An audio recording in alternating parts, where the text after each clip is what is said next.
What up, YouTube? Knowledge is self-determination.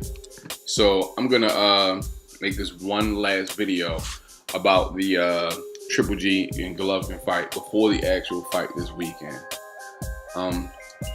So I'm rooting for Daniel Jacobs to win, not because I dislike Gennady Golovkin, but just because, I want Danny Jacobs to win, and that's just it. Just like Triple G fans just want Triple G to win for whatever reason they have. That is what it is. This isn't going to be an easy fight for Danny Jacobs. If Danny Jacobs fights the right fight, it will not be an easy fight for Triple G either. I think that Triple G's record so far can continue to keep him in fraud status. I mean, the best name on his record, as in people who he has already fought, it's not impressive. The best name on your record is Kell Brook, a welterweight who came up 2 weight classes to fight you. And some people believe that Triple G actually got exposed in that fight, and a lot of holes in his game were highlighted. And I think that they were. It's not the first time that holes in Triple G's game has been highlighted, but we saw what could happen to Triple G if he faced a guy who could really box, who was a very highly skilled boxer. Now, I don't like to spend too much time in fantasy land, but imagine if Kell Brook was a much bigger guy, if he was a natural 160 pounder, or if he was coming down from 168, how much different that fight would have been. Now, speaking of that, Danny Jacobs is a big guy. He is a natural 160 pounder, as far as I can tell. His chin is in question. I get it. Pirog and Sergio Mora. Sergio Mora dropped him, which was more of a flash knockdown than anything, which actually kind of helped me segue into my next point. Danny Jacobs' defensive, the holes in his defense. Danny Jacobs, I believe, is a very good boxer. I think Danny Jacobs holds his hands down too low at times, and he kind of wavers on defense, which allows him to be hit much easier than he should allow a person to actually hit him. For Danny Jacobs to win, now I've listened to quite a few videos, 7-8, Dream Chasing, Barbershop Conversation. I listened to quite a few guys on this. I think Tom Bears made a video recently. Ticket, I think he made a video. I think Coach made a video too. I watched so many videos throughout the course of a day, you kind of lose track.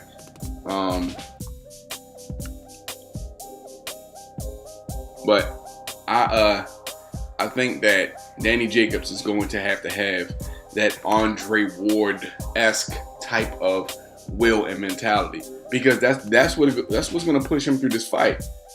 That's what's going to push him through this fight. That I'm not going to lose. That I'm not going to lose mentality. Because I mean, so far as I can tell, he has everything going against him. I mean, in this fight, yes, people acknowledge that Danny Jacobs can fight. Yes, people acknowledge that he has cracks. You know what I'm saying? Everybody acknowledges all those things. That he does have good lateral movement. That he does have at least better defense than Triple G. Everybody acknowledges that. But it's his chin that makes people say, yeah, this might not go his way. There's nothing I really need to tell Triple G on so far as, or say about Triple G and what he needs to do to win. Because Triple G is going to do that anyway. His offense is his defense. As so many have so eloquently put it. His offense is his defense. He's going to come forward. He's going to place his punches with tremendous accuracy in all the right places. Now, while Triple G does have very, very good power, he has very thudding power, yes. Triple G is an accumulation of punches over the course of the fight type of fighter. Triple G isn't getting you out of there with one big punch. One, because he's not a good counter puncher. He doesn't have those quick twitch reflexes, And a lot of times Triple G waits for you to finish punching before he starts punching, unless he gets frustrated or angry, and then he's going to throw caution to the wind and wing punches, which could prove to be a huge mistake for him if he gets caught on the wrong end of one of those missed punches, one of those widely thrown missed punches. Danny Jacobs has the kind of power that can sit Triple G down. Other than that, there's nothing that you pretty much already know the game plan for Triple G. Danny Jacobs needs to keep his jab in Triple G's face, and he need to keep his hands up. He need to keep his hands at least at chin level, cheek to chin level. At least he needs to be prepared. When he throws his punches, he needs to bring them back. Don't let your hands drop and things like that, because any opening that Triple G sees, he will take it because he's that accurate of a puncher. He will take those openings when he sees them. So Danny Jacobs needs to stay on his guard. Don't be afraid. And if you can, try to mix it up in the pocket with him, because Triple G doesn't like that inside work. He's not good with the inside work. His punches get too smothered on the inside. He doesn't get full extension at mid-range, the long range type of distance he likes to have to work behind his jab and be able to get full extension and leverage on his punches and be able to get his body into his punches the way he wants to. I mean, there's a way. I mean, Andre Ward, Kovalev. I mean, I honestly think that. Honestly, this is almost the same. Am I not almost the same fight? But these fights are mirror images of each other to a degree. Although Danny Jacobs isn't coming up in weight 3-4 fights ago to fight this guy. He's already been at the weight, so he's very well acclimated to the weight already. So he has that going for him. However, people are looking at what Triple G brings the same way they looked at what Kovalev brought, and believing that it's going to be too much. They felt that Kovalev's boxing ability alongside his power were going to be enough to deter Andre Ward. And even though Andre Ward got dropped in the second round by that vicious right hand and got wobbled in the first round by that jab, Andre Ward battled through that mentally. He knew what his A, B, and C plan was, what his game plan was, and he worked it to perfection. He nullified Kovalev's power, and I would say that just like Triple G, Kovalev doesn't like to work on that, doesn't like that inside work. Just like Triple G, he's a mid to long range puncher. I think that Kovalev has better defense than Triple G, and I believe he has better technical, fundamental boxing skills than Triple G. Triple G has really good skills. This guy was a silver medalist in the Olympics, so the kid can box. I'm not taking that away from him. I just think that there are things that Kovalev does better than Triple G. I think Kovalev is a better counterpuncher. I think he has faster hands than Triple G. And Andre Ward was able to nullify that. He didn't go throughout the fight unscathed after those 2 rounds. That's not the case.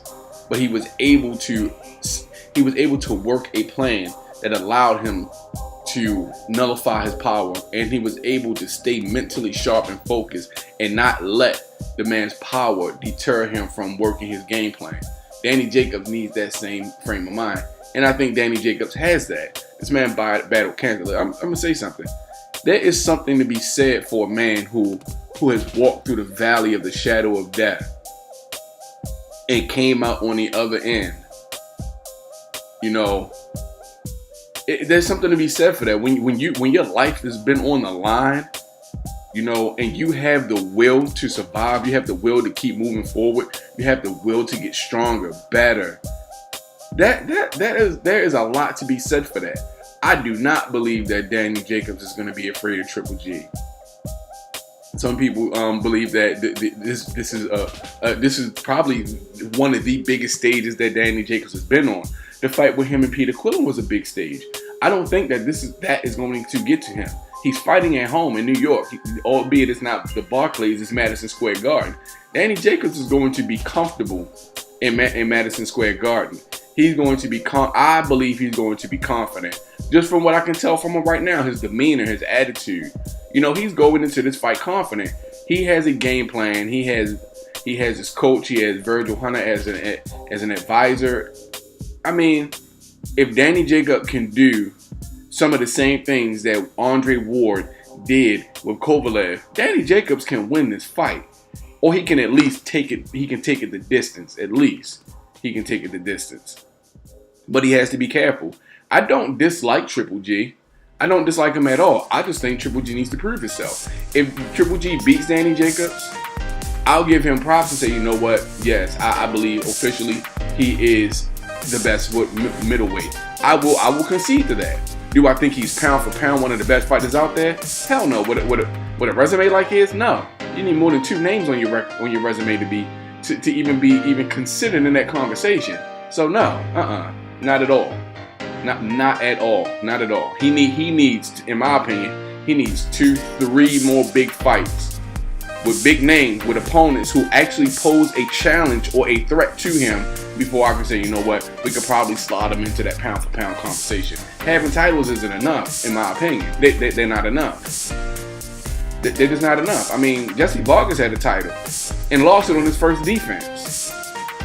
You know what I'm saying? So not to throw shade at Jesse Vargas, because I like Jesse Vargas, but I mean, come on.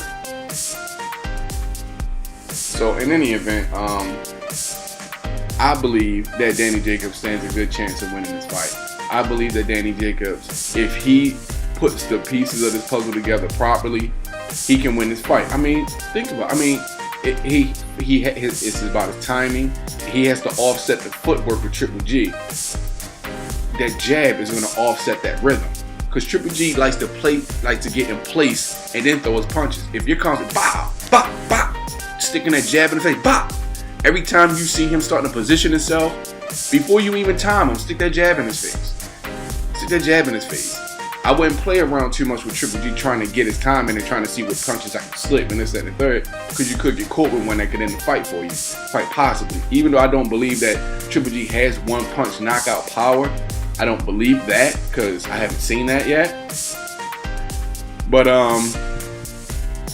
he's gotten guys out early with, again, accumulation of punches. You know, head body, mixing up his punches and his punch placement, which is an excellent game plan. I can't knock him for that. It's an excellent game plan. However, again, there are ways to offset that. And if Danny Jacobs does the right things, you know, he can do that. Triple G is going to chase him down.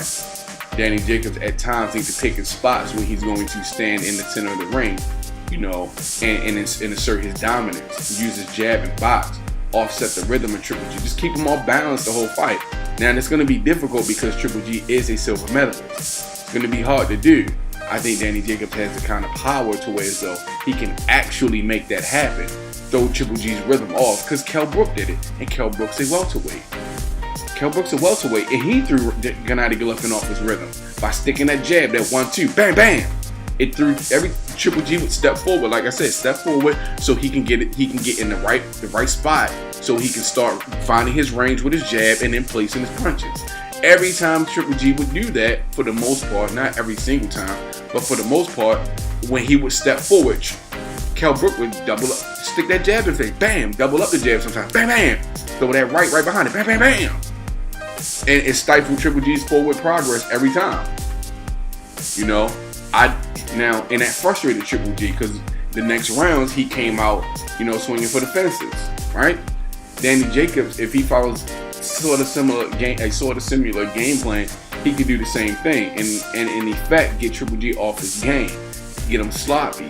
The one thing though that with Triple G and Danny Jacobs has the power to end Triple G's night. So if he gets sloppy and starts winging punches, Danny Jacobs has the technical and fundamental ability, or the appropriate amount of fundamentals and fundamental knowledge, where Triple G's are going to want to swing wild and miss punches with this kid, because he can drop you and he can get you out of there. If he drops Triple G in this fight, that solidifies the victory for him, depending on how well he's done in the subsequent rounds and so on and so forth. But that's this is my last video on that until the fight actually happens. I think Danny Jacobs can win. I think his will is going to be a huge factor in this fight. If he goes into this fight afraid of Triple G, like I agree with everybody else, he's going to lose this fight, obviously. You know, although, and I have to add this, although having fear isn't necessarily a bad thing, because it can give you a heightened sense of awareness. So Danny Jacobs can go in that fight, maybe not afraid, but a little cautious, and give himself a heightened sense of awareness. You know, Andre Ward gained that heightened sense of awareness after he got dropped by Kovalev. Then he gained that heightened sense, and it was like, okay, this is what I can and cannot do. This is how I nullify this. This is what I do. And he started breaking them down. And Danny Jacobs can do the same thing. I mean, how often do you see a fighter go to Triple G's body and try to start chopping him down? How often do you see that? You don't, because dudes are usually so busy being afraid to get hit that they don't think that. They just try to rack up points by hitting them in the face. You know what I'm saying? I mean, think about it. It's kind of the same thing I said about Errol Spence. You know, guys, a lot of times after they felt Errol Spence's power, you know, they try not to throw too many punches. They're real cautious and really try to set their punches up because they don't want to get caught with something coming back at them. You understand? So they throw single shots. You know, they try to feint and things like that. And that's another thing too that will work with Triple G, because I don't see fighters do this with him.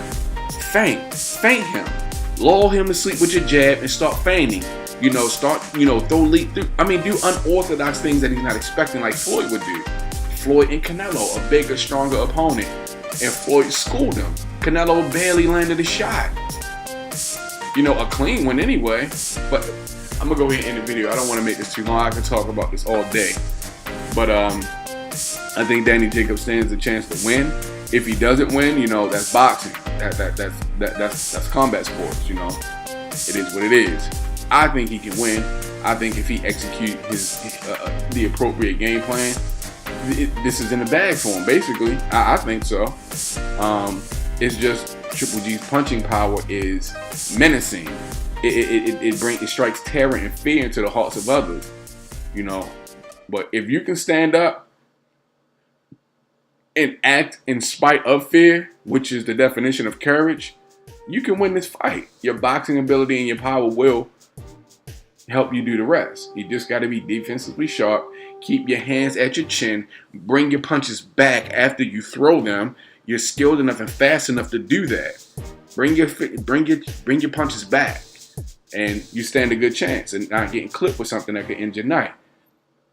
Protect yourself at all times and don't get careless or sloppy. Triple G is going to. Can't say Triple G he needs to be up on his defense because he doesn't have one. You know, he has a head like a cinder block. That's his defense. But anyway, I'm gonna end the video now because I'm getting too long-winded with this. Now that it's self-determination, like, learn, subscribe. Peace.